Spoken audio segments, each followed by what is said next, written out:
হরিণের মাংস কি হালাল আর কুরবানিতে কি হরিণ দেয়া যায়? এমন প্রশ্ন অনেকের মনেই ঘুরপাক খায়। কেউ বলেন হালাল, কেউ আবার দ্বিধায় থাকেন। আসলে সঠিক উত্তরটা কি? চলুন খুব সহজে জেনে নেওয়া যাক।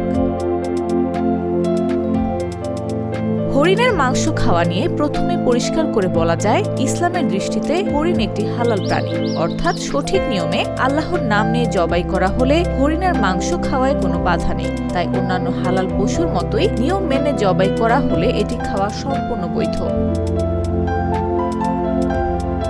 তবে কোরবানির ক্ষেত্রে নিয়মটা ভিন্ন। ইসলামে সব হালাল পশু কোরবানি করা যায় না। কোরবানির জন্য নির্দিষ্ট কিছু গবাদি পশু নির্ধারিত আছে। এগুলো হলো উট, গরু, মহিষ, ছাগল, ভেড়া ও দুম্বা। এই তালিকার বাইরে কোনো পশু, যেমন হরিণ, কোরবানি করা বৈধ নয়। কোরবানির বিধান অনুযায়ী উট, গরু ও মহিষে সর্বোচ্চ 7 জন পর্যন্ত শরীক হতে পারে, অর্থাৎ 1 থেকে 7 জন পর্যন্ত মিলে একটি পশু কোরবানি দেয়া যায় এবং সবাই সমানভাবে এতে অংশগ্রহণ করে মাংস ভাগ করে নেয়। অন্যদিকে ছাগল, ভেড়া ও দুম্বা শুধুমাত্র একজনের পক্ষ থেকেই কোরবানি করা যায়। সুতরাং হরিণের মাংস খাওয়া হালাল হলেও এটি কোরবানির জন্য নির্ধারিত পশুর মধ্যে পড়ে না।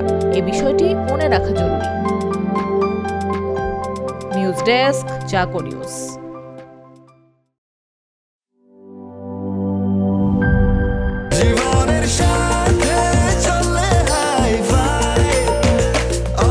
স্বাস্থ্যকর অল টাইম, সব সময় অল টাইম হেলদি লাইফ।